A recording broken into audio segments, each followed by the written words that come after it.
Hi all, happy birthday to Leonard William Barden. He's one of my favourite chess authors. He's got a book called Play Better Chess, and it's been one of my favourite books of all time. I regularly check out all the tricks and traps and general advice. And he's also authored numerous other things. According to Wiki, he was born August 20th, 1929 in Croydon, London, so not too far from me. English chess master, writer, broadcaster, organizer and promoter. So he actually, interestingly, he learned to play chess at age 13 while in a school shelter during a World War II German air raid. Within a few years he became one of the country's leading juniors, and he represented England in 4 chess Olympiads. So he would have definitely had the IM or GM title if he had been kind of born later. You know, the FIDE rating system started around 1970. So one of the top players in the country, a chess columnist for various newspapers. His column in London's Evening Standard is the world's longest running daily chess column by the same author. So here is a game, one of his favourites, against Weaver Warren Adams, played in Hastings tournament of 1950 to 51, because Hastings is on the boundary of the end of the year, December going into January. So he's with the white pieces here, e4. Weaver Adams plays e5. We have knight f3, knight c6, bishop c4, bishop, and now bishop c5 would be the Joker piano. But we have the 2 knights defense, so knight f6. Now this does invite a very dangerous move, knight g5.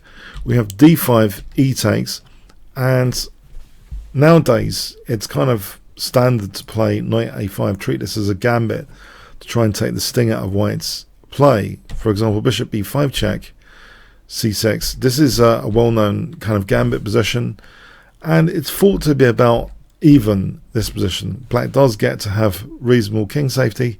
In the game, we have knight takes d5 instead. This is quite a risky proposition.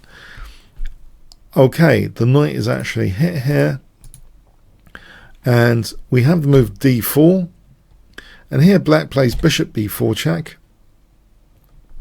This is quite an interesting move, trying to get white to use up the c3 square.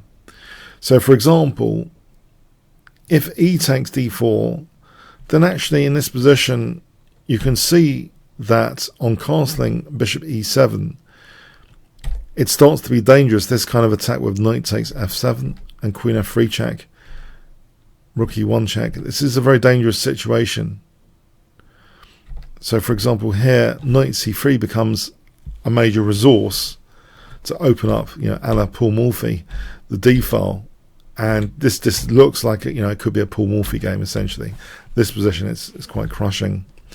Just to take this a bit further, if queen takes, we win the queen. Otherwise, the king's in big trouble because of white having a wealth of attacking resources, for example, like this, to win the queen. So in a nutshell, bishop b4 check takes away that c3 square, trying to upgrade the version of events. So we have c3 being played, bishop e7. But is the sacrifice any good now with this subtle difference, not being able to use the c3 square for a knight? So it's a subtle difference. Should white play knight takes f7 or not? Well, yes, it was taken. Knight takes f7, bringing the king out. This was all the rage in Paul Morphy's day. Queen f3 check, king e6. And now, yeah, a very, very strong move in this position, recognizing that it's not that easy to build up pressure on d5 here. But there is another way of playing the position, which is a little bit more patient and actually uses the little guys more, the pawns, for the attack. For 100 points, can you guess what Leonard Barden played in this position?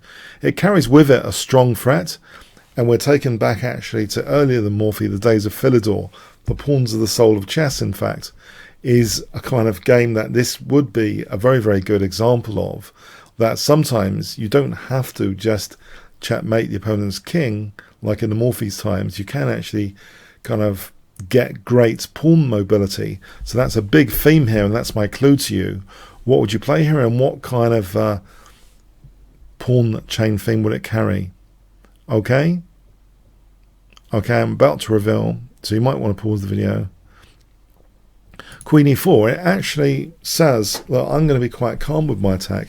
All I'm doing is using the pin to inconvenience you here and creating another pin, an absolute pin, 2 absolute pins. But what it means is white later can try and castle and play f4 and f takes. And this would create further hooks into the black position and further pawn mobility, as well as a default rook being activated. So this is a very, very dangerous plan here that this represents.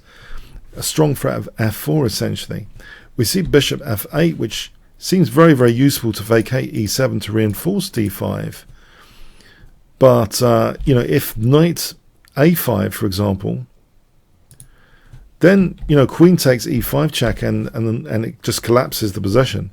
So it's a sensible move, it seems, bishop f8 to vacate the e7 square for this knight to defend d5. But white just casually castles. Basically, the default rook is also celebrated here. The rook's going to be activated free of charge in its initial position because of this idea of f4 coming up. We see knight e7, f4, and it's becoming a bit worrying what white is doing with the pawns here. So Philidor, the pawns are the soul of chess. And now f takes e5, activating this rook free of charge, generating immediate threats of mating off the queen g4. Queen takes f5 if black doesn't do anything. Queen g4 is on the cards now against the black king. So we have here king d7, and now another subtle, brilliant move, switching essentially from Paul Morphy mode into Philidor modes in one game, saying, well, the pawns are really quite strong here and they've got huge potential. Do we need to use pieces? Can we actually use a pieces behind pawns strategy? So to extend our pawns with the full support behind of our pieces. So a move here for 100 points. What would you play in this position? It's a wonderful move. It sets up lots of opportunities. It unlocks the potential of the c-pawn. So c4 is now on the cards as well as bishop g4 sometimes. 2 for the price of 1. The pawns are being liberated here. King e8, c4. So black's impressive knight pushed back. Knight c3, bishop e6. And now a major strategic pawn break is built up, like Leela would, building up behind a strategic pawn break of d5. So pinning to try and make d5 as effective as possible. We see queen d7, rook a1 building up again for this d5. We see rook c8. If h6, this would just help white. White would just take here, very happy to take here, and d5. These pawns tend to crash through. And in fact, white wouldn't even need to disconnect and dismantle the pawn chain here. In this scenario, as an example, d7 check would be very strong, with the idea of queen h4 check. And you can see the rook, is playing a very good role tying down the king to f8. So if g5, queen d4, and black's in huge problems here because of things like d8 and the disconnections on the first rank. If king d8, as an example, then rook takes f8. But what does black actually do? If bishop g7, then d8 queening, it's a very tricky position here, and there are also resources like rook f6 as an example. So it's a very dangerous position. So anyway, rook c8 was played, but without asking, the bishop does actually want to play a part in making d5 a much more effective strategic break. And so the bishop is given up, and quite often when you give up a bishop of a certain colour, it's the other colour which becomes very, very exciting and full of opportunities. It's basically taking the breaks out of the equation, taking the breaks out of d5. Fantastic break now. The pawns are truly coming together, being liberated. And with the black king in the centre, this is a very dangerous position indeed. C takes, all with the pieces behind the pawns generally here. Bishop d7. If knight takes d5, this would be very desperate. White could just take that and, for example, queen a4 check, what is black doing? You know, there's bishop b5, it's crushing. So we have here, after c takes d5, we have bishop d7. And now the pawns are really looking impressive after e6. Bishop b5. And now another really fantastic move is played in this position. Can you guess, for 50 points, white's play?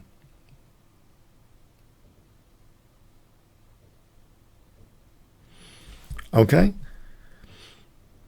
Queen f4, basically saying, look, if you dare take on e2, you'll be mated. Check and mate there. There will be a weakness of the last move of d7. So we have king d8, just to put that on the board. If bishop takes e2, queen f7 check, queen d7 is checkmate. So we have king d8. Also, by the way, if queen d6, then this bishop takes b5 check, and queen f7 check, and knight takes b5. This is just an absolutely crushing position scenario. Not just two pawns up, but yeah, it's over. There's things like e7 that will be absolutely crushing, as an example. So we have king d8, and here now bishop takes b5, knight takes b5, knight takes b5, queen takes, and the pawns, they're worth their weight in gold, as the expression goes. When you have pawns on the 6th rank connected, they're worth their weight in gold. There's literally a chess quotation on that. And here it's even got bonus points because the king on d8, there's mating possibilities abound. This actually was the end of the game. Black resigned here. It's a really crushing position, not just visually, but in every way. If rook c2, then, for example, e7 check, king d7, and here we can do better. I mean, we can even play check. We don't even have to take the bishop. This is just absolutely crushing. So a really crushing final position. So a truly dynamic game. It's kind of got a mix. Initially, is it going to be a Morphy style game? And it turned out, in a way, it pays tribute to the ideas of Philidor, pawns being liberated on both sides of the board, a squishing strategy, a nice strategic break with d5. There's a lot of takeaway learning points from this game. So, yeah, a very, very interesting, exciting game, full of instructive points. And the two knights is very, very common. So it's good to know what happens sometimes, especially if black is daring and doesn't know the knight a5 systems. This shows quite vividly some of the lurking dangers in the position here for black. And even if black does make white use the c3 square, pawns are the soul of chess. So Leonard William Barden, you know, happy birthday. What a fantastic game. Thank you so much for all your chess contributions to the chessboard. You've made the chessboard a much more fun and rich place for people to learn chess and enjoy chess. Thank you so much. Thanks so much.